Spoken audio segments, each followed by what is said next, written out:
हिंदुस्तान की औलादो, सत्यमेव जयते पे कायम रहो। भ्रष्टाचार ना करेंगे, ना करने देंगे, ना खाएंगे, ना खाने देंगे। अगर असली माँ की औलाद है तो अपने राष्ट्र को नुकसान नहीं पहुंचाएंगे। जय हिंद। नमस्कार दोस्तों, मैं के एम दुबे आज आपको लेकर आया हूँ मायानगरी मुंबई के क्षेत्र में रविंद्र जैन जी से मुलाकात कराने के लिए। क्रांतिकारी स्वभाव से जाने जाते हैं रविंद्र जैन जी। हर एक मुद्दे को गंभीरता से उठाते हैं, चाहे वह कस्तूरबा गांधी चौक का मुद्दा हो, चाहे मुंबा देवी चौक का मुद्दा हो, चाहे बीएमसी के किसी गलत कार्य का मुद्दा हो। प्रत्येक मुद्दे पर गंभीरता से बात करते हैं। बताइए, इस समय आपकी क्या मुहिम चल रही है? मुहिम एक ही चलती है कि मुंबा देवी चौक की बात जब हमने की थी तो वोट लगा के हमें शांति प्रदान कर दी। कोई चौक का निर्माण आज तक अभी तक नहीं हुआ। कहने को हिंदुस्तान है और हिंदू लोगों का यहाँ बहुमूल्य एक विचारधारा है। बस बातें की जाती है, काम के नाम पर सिर्फ वोट लगाया गया है। कस्तूरबा गांधी चौक की बात करते हैं। 26 जनवरी के दौरान आपने राज्यपाल को भी सूचित किया था अपने पत्र के माध्यम से जी कि यहाँ पे तिरंगा फहराया जाता है शौचालय के पास या शौचालय के आसपास में जी। तो उस पर आपको क्या मतलब कार्यवाही हुआ था उस दौरान, या क्या आश्वासन मिला आपको? बड़ी अफसोस की बात है कि भारतीय नेताओं को संविधान का बिल्कुल ज्ञान नहीं है। खाली नेता बन जाते हैं पैसे के जोर पर, टिकटों को खरीदकर बेचकर। मुझे ये समझ में नहीं आता कि संविधान का जो ज्ञान इनको नहीं है, इनको नेता कैसे बनाया जाता है। एक डॉक्टर का सर्टिफिकेट देखा जाता है कि आप क्या पढ़े हैं, तब आप डॉक्टर बना सकते हैं, लेकिन नेताओं के बारे में कोई सर्टिफिकेट नहीं। उठाए गए नेता बन जाते हैं गुंडागिर्दी के एक आधार पर। एक तिरंगा जो राष्ट्रीय एक सम्मान का प्रतीक है, राष्ट्र का प्रतीक है, हिंदुत्व का प्रतीक है, भारत का प्रतीक है, उसको शौचालय पे फहराते हैं और कोई आवाज उठाने को तैयार नहीं। तो मैंने डीजीपी को, कमिश्नर साहब को एक लेटर दिया था कि 15 अगस्त और 26 जनवरी को इन नेताओं को रोका जाए तिरंगा फहराने के लिए कि कस्तूरबा गांधी चौक शौचालय पे तिरंगा फहराते हैं। उसके बावजूद भी तिरंगा फहराया गया, पुलिस तमाशा देखती रही। उसके बाद में मैंने राज्यपाल को लेटर दिया कि इसकी अवैध तरीके से जांच की जाए कि तिरंगा क्यों फहराया जाता है, संविधान का खुला मजाक किया जाता है हमारे भ्रष्ट नेताओं के द्वारा, इसकी जांच हो। अच्छा, बीच में ये भी बता रहे थे कि बैनर पोस्टर को लेकर भी कुछ आपने पुलिस में शिकायत किया था, तो उस पर भी कोई कार्रवाई हुई थी या फिर बस ऐसे ही दिखावा? पुलिस में तो मेरा जाने का काम रहता है बार बार। अब कस्तूरबा गांधी चौक पर हिंदू धर्म के नेता पोस्टर लगाते हैं, कभी शिव का पोस्टर लगाते हैं, कभी दुर्गा का पोस्टर लगाते हैं, कभी गणपति का पोस्टर लगाते हैं। मैं हूँ ओरिजिनल हिंदू। क्या वहां पर उस एरिया में हिंदू नहीं है? हिंदुत्व की बातें करने वाले, तमाशा करने वाले, धर्म का नाटक करने वाले, धर्म से धंधा करने वाले लोग वहां पर पोस्टर लगाते हैं और धर्म की राजनीति करते हैं और रोटियां सेकते हैं, अपनी राजनीति चमकाते हैं। इसका मैं विरोध करता हूं और मैं जनता से बोलना चाहता हूं, ऐसे लोगों का विरोध किया जाए, हिंदुस्तान से बाहर फेंका जाए ऐसे लोगों को। ये भारत है, भारत की भूमि है, या धर्म का सम्मान करना पड़ेगा, नहीं तो हम करवाना जानते हैं। क्या यह बोलना ठीक होगा कि राजनीतिक पार्टी के किसी भी सांसद विधायक का इसमें कोई भी सपोर्ट नहीं मिल रहा है आपको? नहीं, विधायक तो बिके हुए हैं, विधायक सब बिके हुए हैं। सरकार है, सब एक जैसी है। जैसे खाकी एक जैसी है, ऐसा खादी भी एक जैसी है। जनता की कोई सुनवाई नहीं। अगर होता तो 20 साल से लड़ाई लड़ रहा हूं, किसी के कानों में आवाज नहीं लगती। इनका कुछ काम होता है तो फट तुरंत इमीडिएटली काम हो जाता है, लेकिन ये जनहित की लड़ाई लड़ने वाला ये रविंद्र जैन, 70 साल हो गए भारत को आजादी मिलने में, मुझे कस्तूरबा चौक की लड़ाई लड़ने में आज 20 साल होने आ गए, लेकिन कोई सुनवाई नहीं। नेताओं की मिली भगत, बीएमसी की मिली भगत।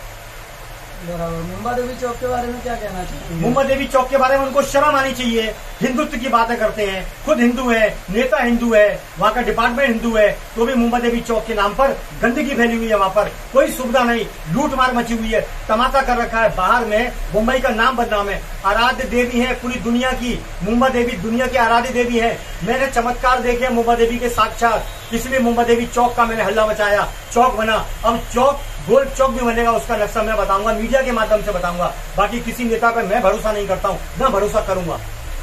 वर्तमान में मनसे प्रमुख राज साहब ठाकरे ने भाषण के दौरान एक बात बोली थी कि लाउड स्पीकर हटाओ, नहीं तो हम हनुमान चालीसा बजाएंगे। उस पर क्या कहना चाहेंगे? हाँ, बात तो देखो सही है। मैं राज ठाकरे जी की बात नहीं करता हूँ, मैं किसी नेता की बात करता हूँ। एक ही बात, आपका अगर धर्म है तो आप घर में करें, आपका धर्म है तो आप अपनी मस्जिद के अंदर करें।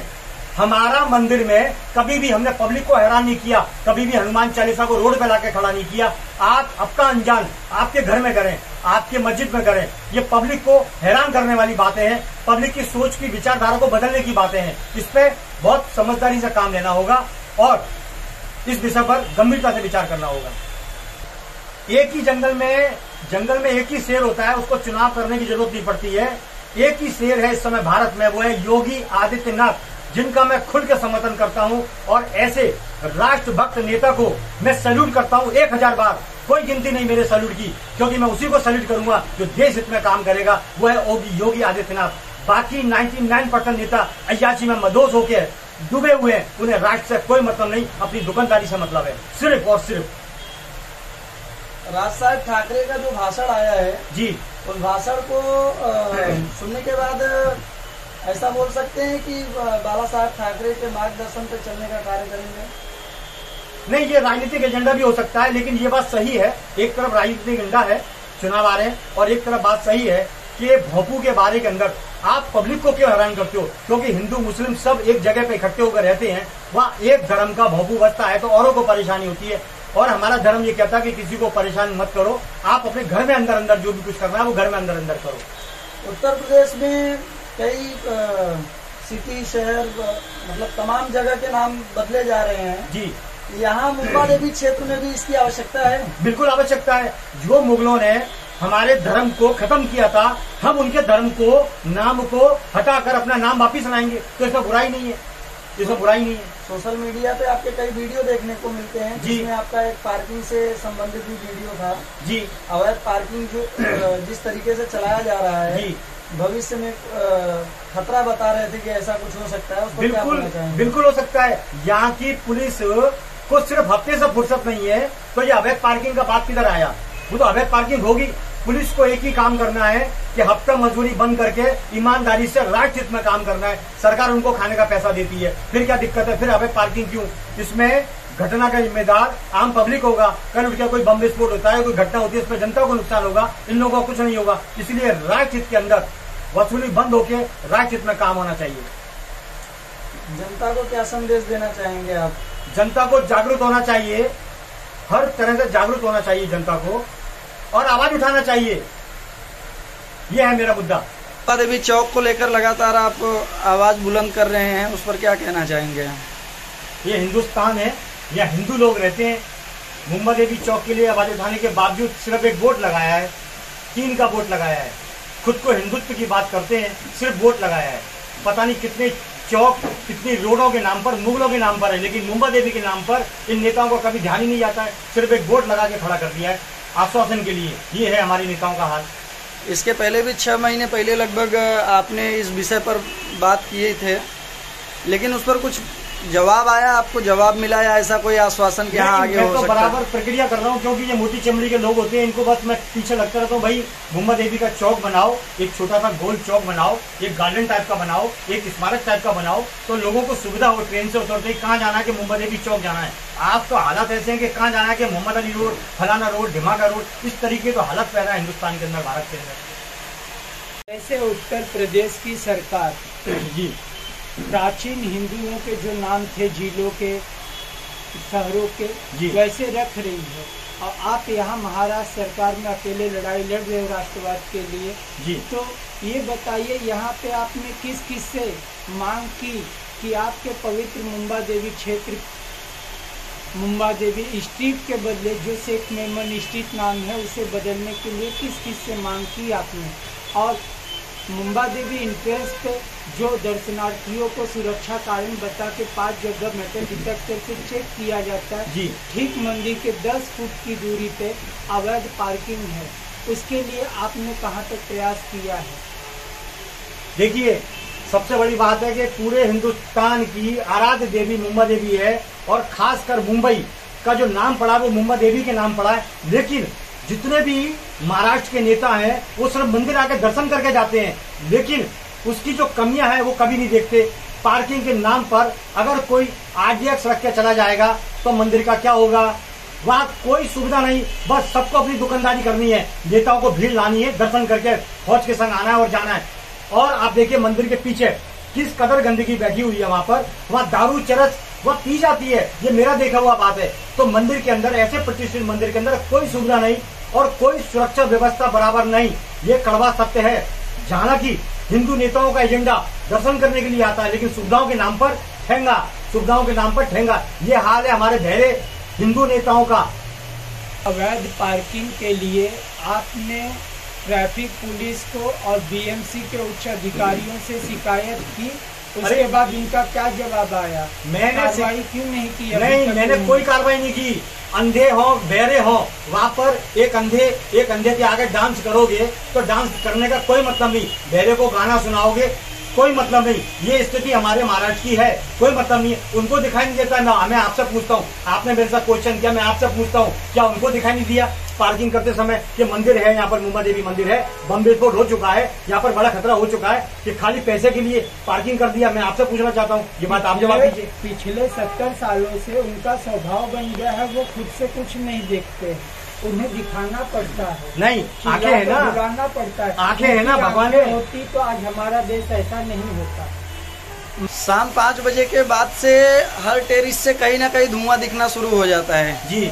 उसके बारे में क्या कहना चाहेंगे आप? अंधेर गर्दी चौपट राग, माल मिलने दो, जनता को दफन होने दो। ये हाल है मुंबा देवी क्षेत्र का।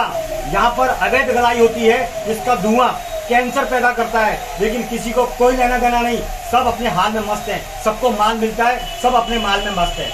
ये हाल है मुंबा देवी क्षेत्र का। ऐसे में अगर कल को हादसा होता है, कोई आगजनी होती है, क्योंकि व्यवस्थाएं तो कुछ है नहीं यहाँ पे, जितना लोग करते हैं काम उतनी सुविधाएं नहीं रखते हैं, तो इसमें जिम्मेदार कौन हो सकता है आपके नजरिए से? सीधी बात है, सरकार बाप होती है, बस उसके नीचे सब होते हैं। मेन सरकार की जिम्मेदारी है। ना मैं बीएमसी को बोलूंगा, ना मैं पुलिस को बोलूंगा, सरकार बाप होती है। सरकार का 1 घंटा तीनों को लाइन पर खड़ा कर देगा। 100 बात की एक बात।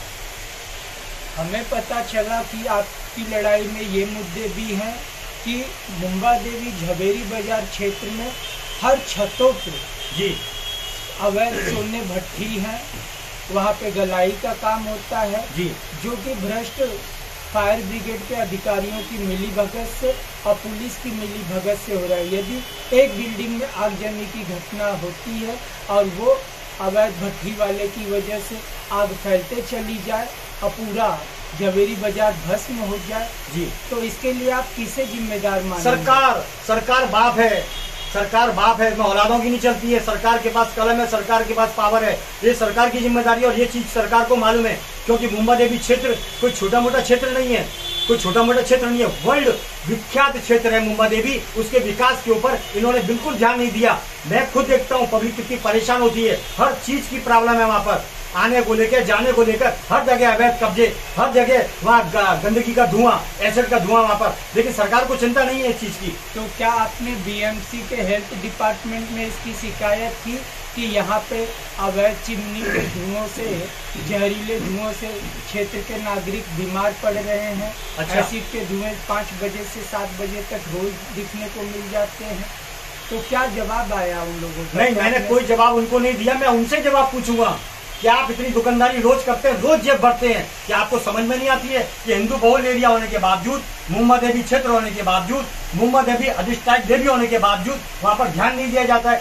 ध्यान नहीं दिया जाता, ऐसा नहीं है, फुर्सत नहीं है माल से, ये भरने से फुर्सत नहीं है। ये बनने से फुर्सत मिलेगी तब जाके वो ध्यान देंगे। आपके कथनानुसार ये हमें पता चल रहा है कि न बीएमसी ध्यान दे रही है, न फायर ब्रिगेड, न पुलिस स्टेशन के पुलिस अधिकारी लोग ध्यान दे रहे हैं संबंधित कि क्षेत्र में क्या हो रहा है, और सबकी मिली भगत है। जी हाँ। जो ये अवैध धुएं निकल रहे हैं, अवैध पार्किंग हो रही है और अवैध छत भट्टी गलाई। बिल्कुल बिल्कुल। तो आप न्याय पाने के लिए अब तक किस किस के पास गए हैं? आपने अपनी आवाज कहाँ तक उठाई है? मैंने मेरी आवाज मुंबा देवी को उठाई है, क्योंकि यहाँ तो सब भ्रष्ट हैं। एक ही बात, मुंबा देवी, परमात्मा और बुद्धिजीवियों जो देशभक्त है, राष्ट्रभक्त है, भगवान का भक्त है, मैं उन्हीं के संपर्क में रहकर ये आवाज को उठाने का काम करता हूँ। क्यों कि अंधे के आगे, मैंने आपको पहले ही बोला, अंधे के आगे डांस करने का कोई मतलब नहीं है, बहरे के आगे अपनी बात कहने का कोई मतलब नहीं है। क्या आपने बीएमसी और महाराष्ट्र सरकार को कोई खत लिखा, मांग पत्र? कैसे लिखेंगे खत? मैं खत नहीं लिखता हूँ। किसी चोर के पास जाके बोले कि साहब मेरे घर में चोरी हो गई है, तो क्या होगा? वो उल्टा हमें बैठा लेगा।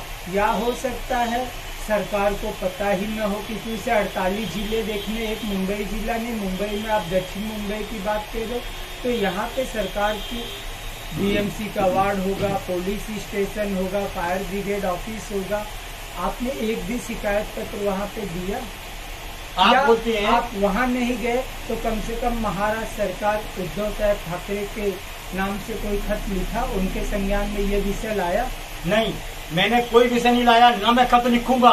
मैं तो इतना बोलता जाता हूँ, आपके पास पावर है, सत्ता है, आपको इतना बड़ा क्षेत्र दिखाई नहीं देता है कि मुंबा देवी क्षेत्र इतना बड़ा क्षेत्र, उसकी सुविधाओं पे ध्यान ही नहीं है, या डेकोरेशन पे नाम पे खा जाते हैं, बीएमसी वाले सौंदर्यीकरण के नाम पे खा जाते हैं, या खाने का काम है, मैं किसको जाके बोलूंगा, या खाने के अलावा दूसरा काम ही नहीं है, किससे बोलेंगे हम? तो अगर उन्हें नहीं दिख रहा तो उन तक पहुंचाने, उन्हें दिखाने के लिए आपने कोई प्रयास किया? कैसे नहीं दिख रहा है? ये भरने का दिखता है क्या उनको? कैसे नहीं दिख रहा है उनको? जेब भरने का दिखता है? कमाल हो गया। अब अखबारों में जा रहा है, इतने पेपरों में आ चुका है, कोई पेपर बाकी नहीं है। क्या वो पेपर नहीं पढ़ते हैं? सब पढ़ते हैं। एक पेपर की कटिंग से कोर्ट संज्ञान दे देती है, लेकिन यहाँ तो कुछ है ही नहीं। कितनी मोटी चमड़ी है, कुछ समझ में नहीं आता है। क्या हिंदुत्व की बातें करते हो आप मेरे से ही क्वेश्चन करते हो। आप बीएमसी से क्वेश्चन करो, ये क्वेश्चन क्या आपने किया कैसे? मतलब सरकार की मिली भगत से भ्रष्टाचार चरम पे है। सरकार के बिना पत्ता नहीं हिल सकता है। 1 रुपया गिरा हुआ रोड पे, अगर सरकार के लोग मिले हुए ना हो, वो रुपया गायब नहीं हो सकता है। सरकार में वो ताकत है। आप मुझसे बार बार क्वेश्चन करते हैं, इतनी ताकत आप सरकार के सामने बैठ के दिखाएं, तब मैं आपको मानो कि आप असली हिंदुस्तानी हो। उनसे भी क्वेश्चन करें। क्या मेरे को आप 24 घंटे खुजाते रहते हो, मुझे क्वेश्चन करते हो? उनसे भी क्वेश्चन करें कि क्या आप हिंदू हो? क्या हिंदुस्तान में रहते हो? क्या हिंदू खून है आपके अंदर? मेरे अंदर हिंदुस्तानी खून है। मैं हिंदुत्व की लड़ाई लड़ता हूँ, लड़ता रहूंगा, क्योंकि राजवंश से हूँ और ये काम करता रहूंगा। हम पहले फुर्सत में हर नेताओं से अब ये सवाल पूछेंगे। जी हाँ, पूछ के बताओ, मुझे अच्छा लगेगा कि आपके अंदर भी हिंदुस्तानी खून है। आप क्वेश्चन करो, सब मीडिया होकर उनसे क्वेश्चन करो कि उनके बिनी वक्त के बिना कैसे घोटाले होते हैं, कैसे काम होता है। सब मिले हुए हैं, एक ही पानी के रंगे हुए। तो अब आप हमें अपने साथ समझिए, सारे पत्रकारों को हम आपकी आवाज जब दिल्ली तक पहुंचाएंगे। हमें अपेक्षा है मोदी जी, योगी जी से। मैं आपका आभारी हूँ। मैं आपका आभारी हूँ कि आपने योगी का नाम लिया, तो मैं बिल्कुल 100% सोच सकता हूँ कि एक ही सनातन धर्म की सम्मान, सनातन धर्म की इज्जत रखने वाला एक ही शेर बचा है, वो है योगी आदित्यनाथ। और भारत को विश्व गुरु हिंदुत्व के माध्यम से बनाने वाला एक ही शेर है, योगी आदित्यनाथ। और मैं आज भी इसी बात को लेकर चैलेंज करता हूं कि आने वाला हिंदू राष्ट्र तभी बनेगा जब योगी आदित्यनाथ सीएम बनेगा। इन सभी विषयों को देखते हुए प्रधानमंत्री जी से आपकी कुछ मांग? मैं तो एक ही अपील कहना चाहता हूं, राजनीति मुद्दा छोड़ के आप हकीकत में नीचे उतरिए। हकीकत में नीचे उतरिए। हिंदुओं की हालत तो देखिए, खाने के बहाने हर परेशानी हिंदुओं को ही ऊपर, हर कानून हिंदुओं के ऊपर। कानून एक, राष्ट्र एक, धर्म एक, फिर अलग अलग कानून के तहत आम जनता को परेशान ना करा जाए। चलिए रविंद्र जैन जी, बहुत बहुत धन्यवाद। आज आपसे मुलाकात करके बहुत अच्छा लगा। हमारे दर्शकों को कुछ संदेश देना चाहेंगे? मैं तो दर्शकों को एक ही संदेश देना चाहता हूँ, हिंदुस्तान की औलादो, सत्यमेव जयते पे कायम रहो। भ्रष्टाचार ना करेंगे, ना करने देंगे, ना खाएंगे, ना खाने देंगे। अगर असली माँ की औलाद है तो अपने राष्ट्र को नुकसान नहीं पहुंचाएंगे। जय हिंद।